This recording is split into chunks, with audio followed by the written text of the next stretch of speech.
Hey everybody, Shawn Tubbs here. Thanks for tuning in. This is the Suhr Amplification Bella head. It's an American voiced 44 watt head that's switchable down to 22 watts. It runs on 6L6 power tubes, and it's got three 12AX7 preamp tubes, and it's got an amazing series effects loop that is all tube driven and very transparent, and it also gives you send and return levels depending on what types of effects you're using. And we'll get into that into the demo. On the front panel of the amp, it's pretty straight ahead. You've got a volume, treble, bass, and presence, and we'll get into how those guys sound in just a second. You've got a three-way bright switch to kind of custom tailor how much top end you want with this amplifier, and you also have a boost switch that's going to give you 6 dB of gain. Now the way I use this boost switch is more of not just adding a little more volume or gain. It's kind of a sonic thing, and it just depends on what you want to do with it. Oh, I forgot to tell you guys, the cabinet I'm using is the Suhr Bella cabinet. It's loaded with a Celestion V-type speaker. I believe it's a 70 watt cabinet, open back, sounds killer. I went ahead and mic'd it up in my my cabinet room instead of having it out here. I'll show you guys a shot of it so you can see. Really great sounding cabinet. Pairs obviously quite well with this Bella head. So here's the kind of the sound I've got up right now.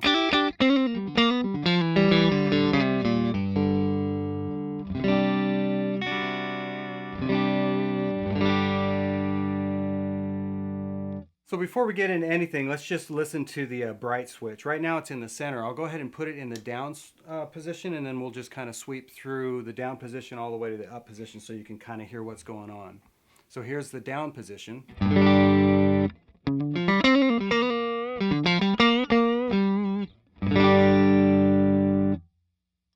Here's the middle position.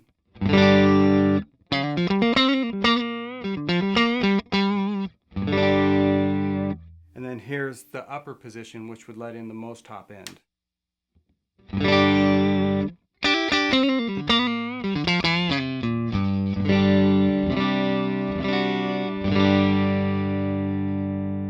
So it just depends on how you have the amp dialed. For me, like I said, I like it in the center, but sometimes if I've got a really bright, maybe even a fuzz pedal or something that's just got a little too much top end, I'll run it in the down setting. But for the most part, I always use it in the middle. I find that that's kind of the nice sweet spot. Let's check out the boost just really quick. Right now, the boost is engaged.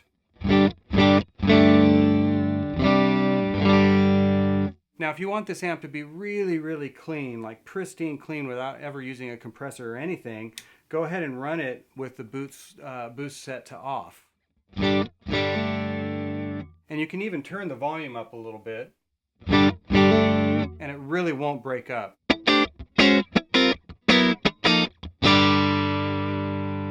And that's really great, especially if you like to run your pedals strictly to the front end of the amp, even though it's got an amazing effects loop. The cleaner you can keep the front end, the better your delays and reverbs especially are going to sound. So if you're one of those guys that really likes kind of pristine delays and verbs, then that would be the way to run it if you're not going to run them to the effects loop of the amplifier. Okay, so let me put it back into boost mode, and I'll let you guys kind of hear how the EQ settings sound. So right now, this is kind of my go-to setting that I really dig, but I'll just go ahead and roll the treble off first. Here's the treble off.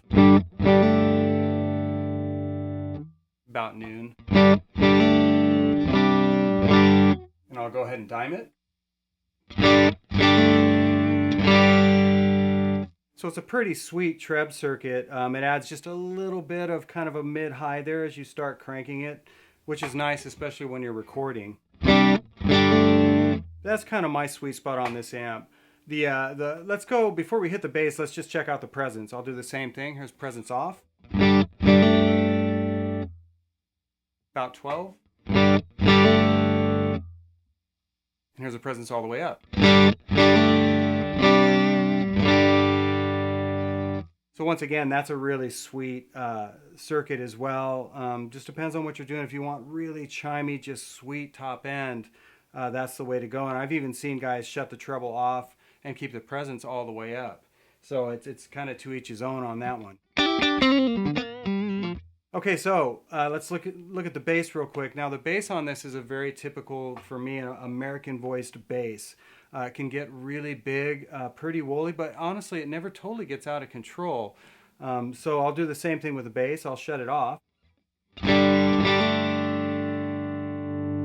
Here's about 12 o'clock. And here's dimed.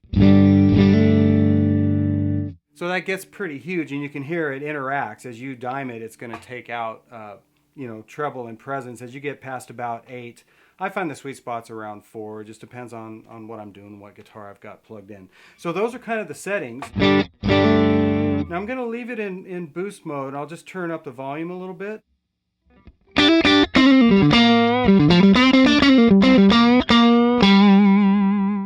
Now it's killer for these types of sounds. It's just kind of got that Fender, almost like modified kind of bandmaster sound, and that's kind of why I really dug this amp when I first heard it.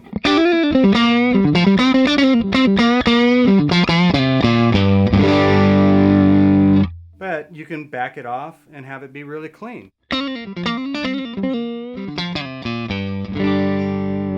Just depends on what you're doing with it. Let's get into the 22 watt setting. Now a lot of guys, when they hear, oh, it switches down to half the wattage, well, it does, but really what that's for is to give you an amp that'll break up a little bit sooner and have just a little bit more hair on it at lower volume. So here's 44 watts. Now I'll knock it down to 22. So yes, it's quieter, but what I can start doing now is something I love doing with this amp, and that's kind of getting my grit tone out of it.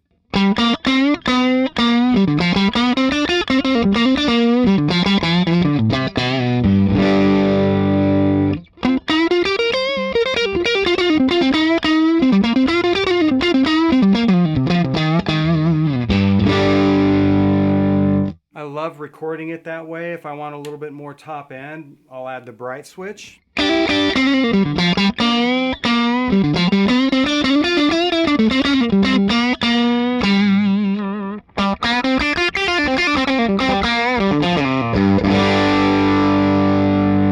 Or maybe that's a little too hairy on a back humbucker.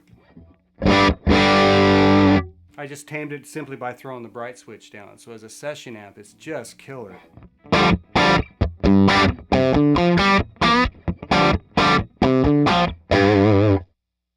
in the 22 watt setting, that's what you can do with it. If you want to, obviously just have an amp that's much quieter and hit it with stomp boxes, you can do that as well. Like we could turn this thing down. I'll put it back into the middle setting on the bright. I could turn on my, overdrive pedal. And that's a really, really reasonable volume. So the 22 watt sounds great, but as I said, it's not just for turning the amp, down to half volume. I mean, if you want to run it at bedroom levels, I mean, we can turn it way down, especially if you're using stomp boxes for your overdrives. I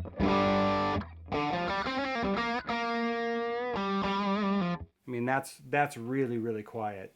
So it sounds great for that. But as I said, there's a lot of tone to be drug out of that 22 watt setting. I'm going to go back to the 44 watt setting and let you guys hear how it takes pedals. Now, in that performance song, I used the MXR Sugar Drive. For the first solo, I used an MXR double drive for the Telecaster overdrive tone. And then I think on the other side, when I used the Callings rhythm, I used a Rocket Pedals Majestic. It takes pedals really, really well. So there's no problem with that. But I'll just turn on a couple so you guys can kind of get an idea of what's going on with it. So here we are, just clean setting again. And I don't have it set up to break up too much. I've got the boost on, bright switch in the center, and I'll just turn on, this is a Majestic overdrive.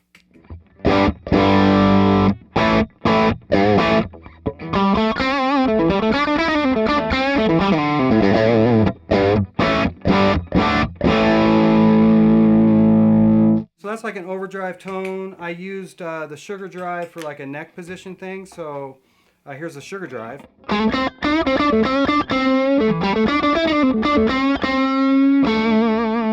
Here's off. Now with that, if I wanted a little bit more sting, I mean, I could turn up the tone, but I'll just hit the bright switch on this guy.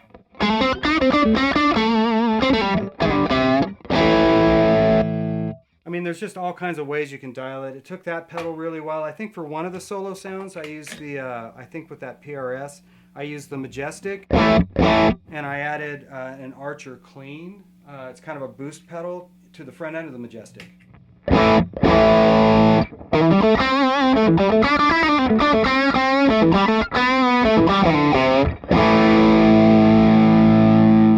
So the amp takes pedals really, really well.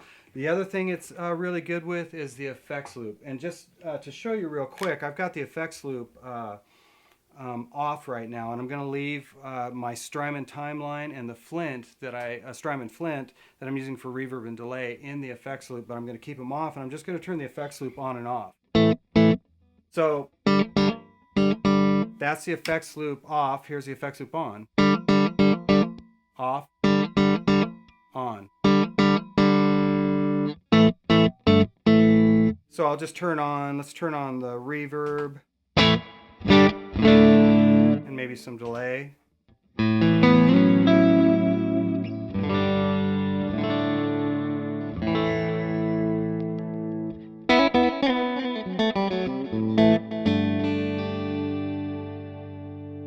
So it works really great. Of course, I've got that in kind of an exaggerated setting, but you can hear that the effects loop sounds fabulous on it. So, in my case, when I really want my effects to sound really great and not see any preamp, that's when I really appreciate an effects loop that is, for one thing, it needs to be a series effects loop, which this is, and very transparent, tube-driven.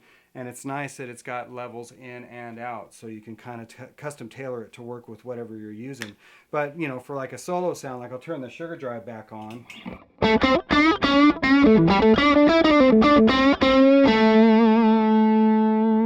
And I'll add reverb to that.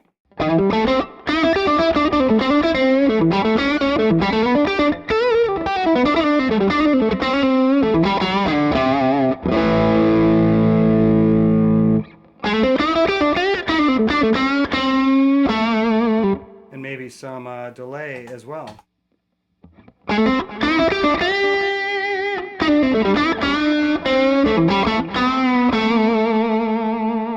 Now that's more delay than I would use for a solo sound, but it just gives you an idea of how great the effects sound in the effects loop of this amplifier. So it's really versatile. It's a simple tone stack, but very well thought out in how it's voiced. The bright switch works killer for custom tailoring guitars and pedals to the front end, but also just in a session, really great. And same thing with that boost switch. It's not just for turning the amp up or down or adding gain to the amplifier. It's a sonic thing that you can use to really custom tailor your sound. So for further information, go ahead and check out the Suhr site. And as always, I really appreciate you guys tuning in and checking out what's going on. And we'll see you next time.